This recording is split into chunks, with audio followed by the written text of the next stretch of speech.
칼끝에 천하를 묻다. 5화.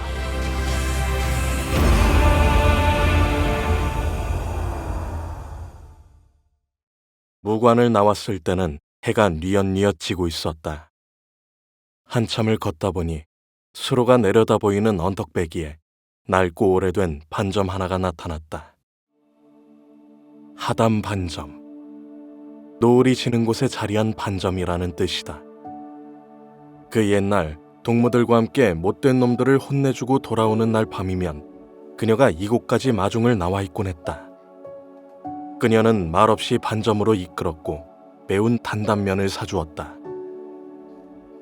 광동의 특산 단단면은 본래 갖은 양념에 비벼 먹는 것인데 이곳 하담 반점에서는 맵고 뜨거운 육수에 말아주었다.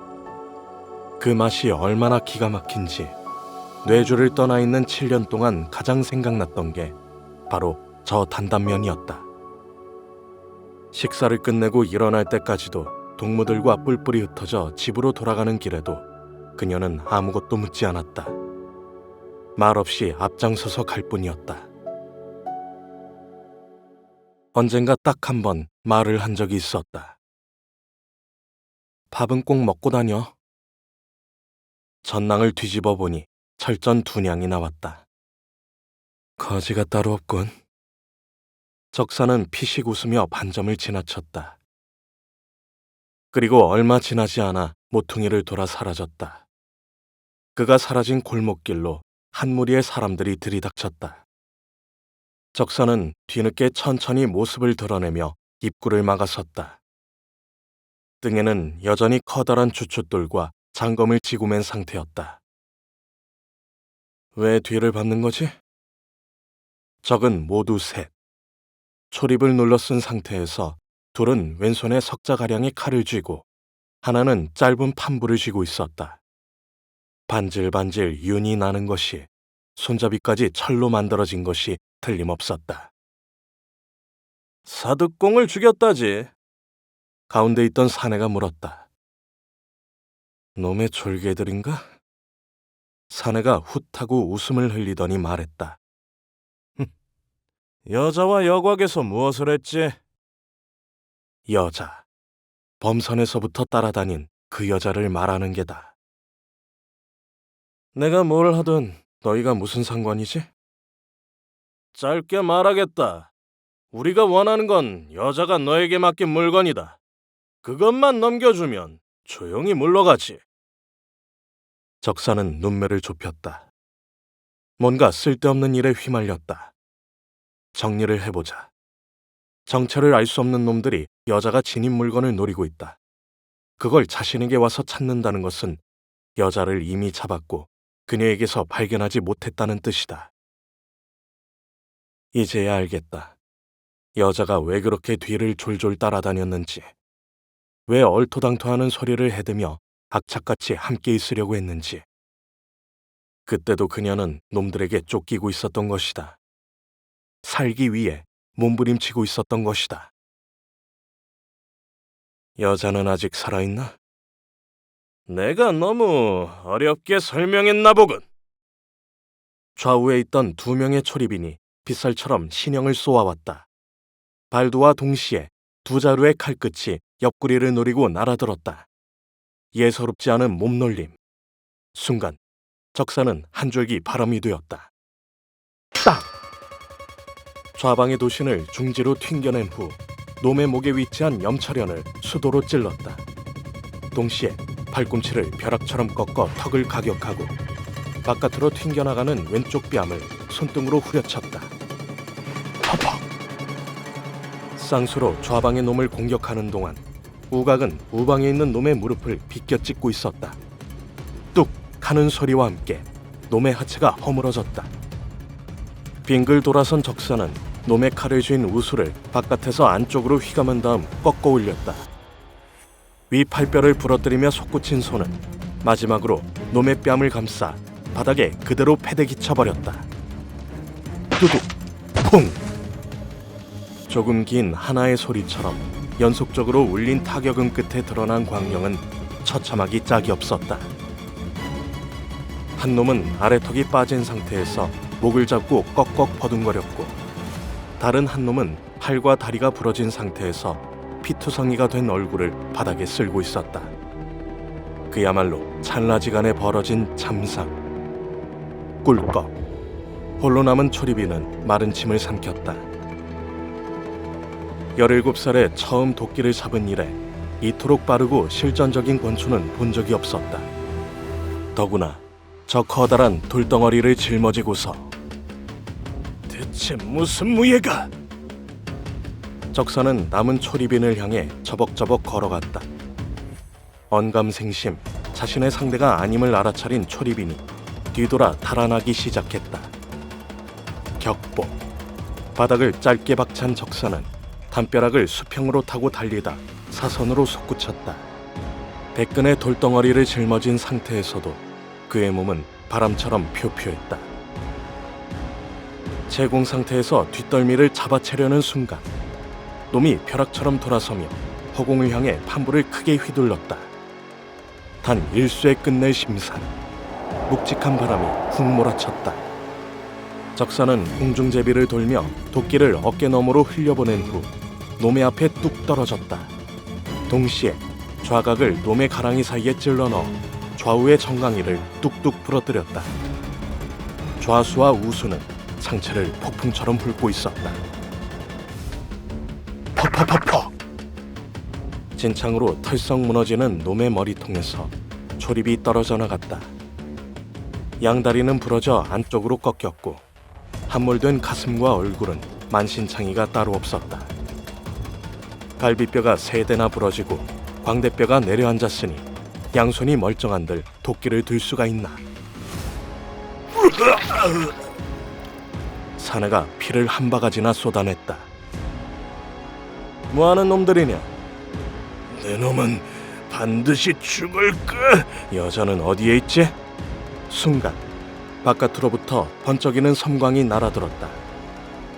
적사는 황급히 고개를 꺾어 섬광을 아슬아슬하게 흘려보냈다. 시선을 돌려보니 담장 너머로 검은 그림자가 바람처럼 사라지고 있었다. 바닥에 널브러져 있던 3명의 초리비는 이동조차 없었다. 정수리에 나비 모양을 한 암기를 받고 직사해버린 것이다. 검은 피가 흘러내리는 것으로 보아 극독이 발라져 있음이 분명했다. 다시 여곽으로 돌아왔을 때는 이미 해가 지고 난 뒤였다. 적사는 어디론가 막 떠나려는 독사를 붙잡고 물었다. 뇌주에 폐가가 몇 개나 있지? 폐가는 왜? 설명할 시간이 없어. 폐가야 수십 개도 넘지. 여기서 가장 가까운 곳 3개만 골라줘. 대체 무슨 일인데 그래? 그 돌덩어리는 또 뭐고? 제4장 해신의 혈유. 승이 떠난 폐사를 한 무리의 사람들이 차지하고 있었다. 장대한 체구에 변발을 한 사내는 나뒹구는 목불을 주워다 커다란 칼로 패서는 모닥불을 피워놓았다. 호리호리한 체격에 날카로운 인상을 지닌 사내는 무너진 돌탑에 엉덩이를 걸치고 앉았다. 그는 버들가지처럼 가느다란 쇠꼬챙이를 허리춤에 꽂았는데 눈 사이를 가로지른 검상과 어울리어 왠지 모를 섬뜩한 느낌을 주었다. 그 외에도 9명의 초리빈들이 폐사의 마당 곳곳에 있었다. 그들은 하나같이 바깥을 향해 서서 살벌한 안광을 폭사하는 중이었다. 마치 사원 안으로 들어서는 것들은 그게 무엇이든 도륙해버리겠다는 뜻. 조연녀는 마당 한가운데서 흠뻑 젖은 몸을 한 채 쪼그려 앉아 오들오들 떨고 있었다. 누구도 신경 쓰지 않고 묶어두지도 않았다. 심지어 닥달을 하지도 않았다. 저들이 자신을 잡아와 한 일이라곤 바랑을 빼앗아 내용물을 살펴보고 아무것도 나오질 않자 우물 속에 쳐넣고 그래도 입 다물고 버티자 쇠심출 같은 년이라고 욕하며 집어던진 게 다였다. 그러곤 이렇게 팽개쳐둔다. 하지만 여기서 한 발짝이라도 떼는 순간 저 짐승 같은 놈들이 달려들어 이를 뽑고 누나를 파낼 거라는 걸 안다. 다른 사람은 몰라도 석탑에 걸터 앉아있는 저 짐승은 분명히 그렇게 할 것이다. 독두 오라버니, 등창은 다 나았어? 조연녀가 변발의 사내에게 말을 걸었다. 사내 독두는 말없이 모닥불을 지켜볼 뿐이었다. 기억나?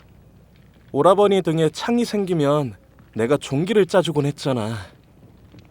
쓸데없이 근육만 키웠으니 제 등도 못 만지지.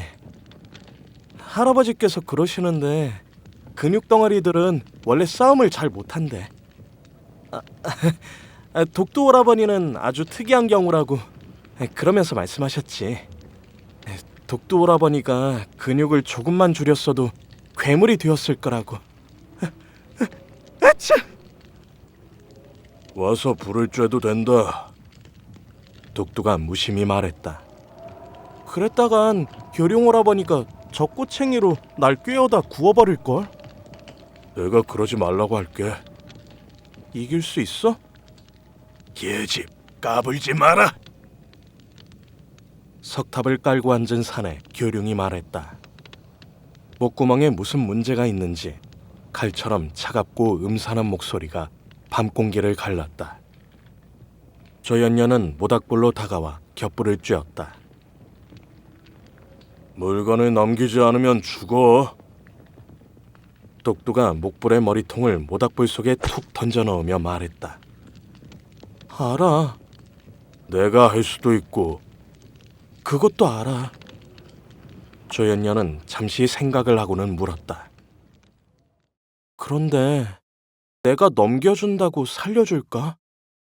원래 궁주가 바뀌면 전 궁주의 혈족을 모두 죽여 없애잖아. 한 명도 남김없이. 그건 니년의 할아버지가 한 짓이지. 교룡이 말했다. 여전히 듣기 거북한 음성. 그래서 더 잘 알아. 내가 궁주께 간청해주겠다. 독두가 말했다. 독두 오라버니가 최선을 다해줄 거라는 건 믿어. 비록 할아버지께 칼을 겨눴지만 그래도 믿어. 적어도 내게는 한 번도 거짓말을 한 적 없으니까. 하지만 해천 사왕이 오라버니의 간청을 들어줄까? 응? 지금 내가 살 길은 물건을 넘겨주지 않는 거야. 넘겨주면 살 수도 있지만 넘겨주지 않으면 확실하게 살거든. 그걸 찾지 못하는 한 해천 사왕은 절대 날 죽일 수 없을 테니까. 난 꼭 살고 싶어. 요망한 년. 교룡이 실소를 흘렸다. 많이 힘들 거다. 각오하고 있어. 나도 도와주지 않을 거고. 알아. 그때 바람소리와 함께 검은 그림자가 담장을 넘어들었다. 작은 소동도 없이 허공을 미끄러지듯 다가오는 신법이 예사롭지 않다. 모닥불 가까이에 들어서자 얼굴이 훤히 드러났다. 아름다운 용모에 어울리지 않게 비수 같은 눈매를 지닌 그녀는 사내에게서 물건을 회수하러 갔던 혈접이었다. 해귀는 어쩌고 혼자 오는 거야? 교룡이 물었다.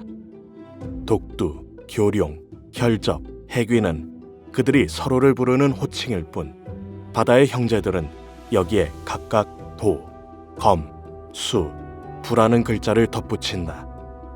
즉 독두도 교룡검, 혈접수, 해귀부가 되는 것이다. 궁도들은 그들 4명을 사룡이라 불렀다.